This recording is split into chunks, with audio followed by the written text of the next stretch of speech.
और बहनें, अभी हज़रत मौलाना ने अर्ज़ कर दिया कि वक्त बहुत हो चला है,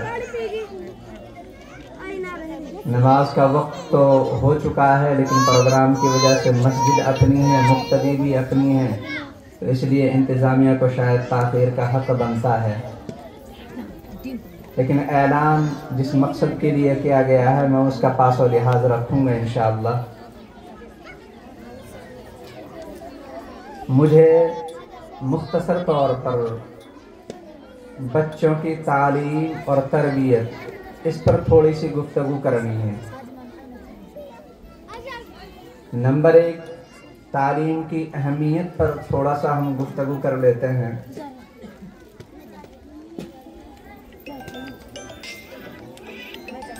तालीम, कुरान, अहादीस, आसार सहाबा, ताबईन की निगाह में बड़ी अहमियत की हामिल है।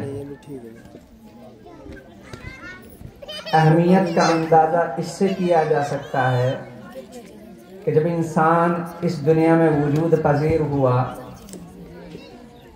रब ने उसके साथ 2 ज़रूरतें वाबस्ता की हैं, जिस्मानी ज़रूरत, रूहानी ज़रूरत। जिस्मानी ज़रूरत के लिए इनकम सोर्सेस, ज़मीन से गल्ला जात या दीगर और तरीक़े से गल्ले की फराहमी, ये इंसान की जिस्मानी ज़रूरत है, रब करीम ने इसका इंतज़ाम किया। एक दूसरी ज़रूरत है रूहानी ज़रूरत।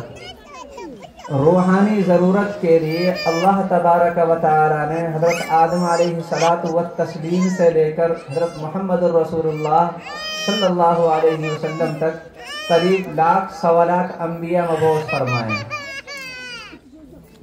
और आखिर में खातिमुल अम्बिया व रसूल हज़रत मुहम्मद रसूलुल्लाह तशरीफ लाए। रूहानी ज़रूरत को पूरा करने के लिए हज़रत मुहम्मद रसूलुल्लाह सल्लल्लाहु अलैहि वसल्लम पर जो पैगाम नाजिल होता है, रूहानी ज़रूरत के लिए कुरान पाक दिया गया, उसमें जो सबसे पहली वही आई है वो तालीम की अहमियत और इम्पोर्टेंस को उजागर करती है।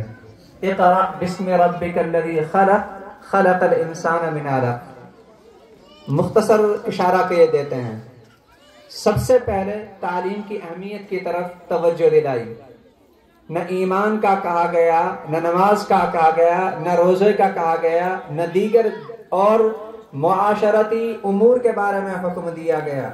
सबसे पहले हज़रत मोहम्मद रसूलुल्लाह के पास फरिश्तों के सरदार हज़रत जिब्रील अलैहिस्सलाम तशरीफ लाते हैं, तो अल्लाह का ये पैगाम पढ़कर सुनाते हैं कि ए नबी, आप पढ़िए, और पढ़िए तो अपने रब के नाम से पढ़िए। इक़रा बिस्मि रब्बिक, रब्बिकल्लज़ी खलक़।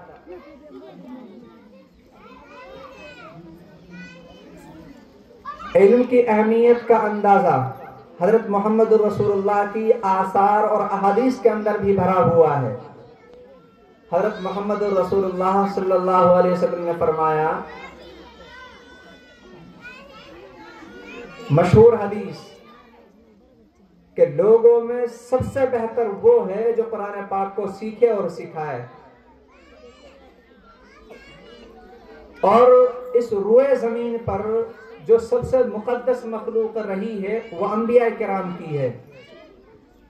उसके बाद नंबर आता है अइम्मा और उलमा का। अइम्मा और उलमा का मकाम अंबिया के बाद है। क्यों? इसलिए कि जो अइम्मा और उलमा हैं वो नाइबीन रसूल हैं। वो हज़रत मोहम्मद रसूलुल्लाह सल्लल्लाहु अलैहि वसल्लम के मुसल्ले पर खड़े होकर अल्लाह और बंदों के दरमियान एक वास्ता के तौर पर काम कर रहे होते हैं, एक रहबर के तौर पर काम कर रहे होते हैं। और खुद मोहम्मद रसूलुल्लाह सल्लल्लाहु अलैहि वसल्लम ने इरशाद फरमाया कि उलमा अंबिया के वारिस होते हैं, और अंबिया वरासत में मीरास के अंदर मालो दौलत छोड़कर नहीं जाते। अंबिया मीरास के अंदर इल्म शरीयत, इल्म नबूवत छोड़कर जाते हैं, और जिसने उस इल्म नबूवत, इल्म शरीयत को हासिल कर लिया तो वो बड़े नसीबे वाला है, बड़ा कामयाब है। हज़रत मोहम्मद रसूलुल्लाह सल्लल्लाहु अलैहि वसल्लम की इस तरह की बहुत सारी अहादीस हैं। आसार की तरफ चलते हैं, उलमा के अक़वाल की तरफ चलते हैं। हज़रत अब्दुल्ला इब्न मुबारक रहिमहुल्लाह एक बहुत बड़े आलिम, बहुत बड़े बुजुर्ग गुजरे हैं। उनसे किसी ने सवाल किया कि हुजूर सबसे बेहतरीन इंसान कौन है? तो आपने फरमाया अहले इल्म सबसे बेहतरीन इंसान है। इमाम गजाली अलैहि रहमान ने इह्या उल उलूम में लिखा है कि इंसानों के अंदर अगर कोई चीज हद इम्तियाज है, इंसानों को अगर कोई बुलंदी और शराफत और आला मकाम अता करती है तो वो इल्म ही है। अगर बात की जाए जसामत की, डेल डोल की, तो हाथी बहुत बड़ा जानवर है।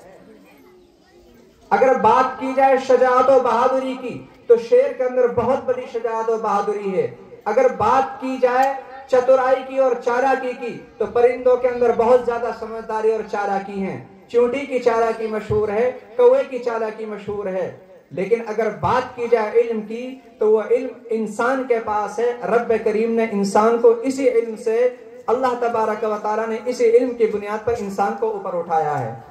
यरफ़इल्लाहु अल्लज़ीना आमनू मिनकुम वल्लज़ीना ऊतुल इल्म दराजात। और एक मशहूर मक़ौला है उलमा का, कहते हैं अल हिकमतु तज़ीदु शरीफ शरफन व तरफ़उल ममलूक हत्ता युदरिका मदारिकल मुलूक। कि जो हिकमत, इल्म और दानाई की जो बातें हैं, ये शरीफ आदमी की शराफत और बुजुर्गी के अंदर बढ़ोतरी करती है, और ममलूक निचले दर्जे के आदमी को मालिकियत के दर्जे तक पहुंचाती है।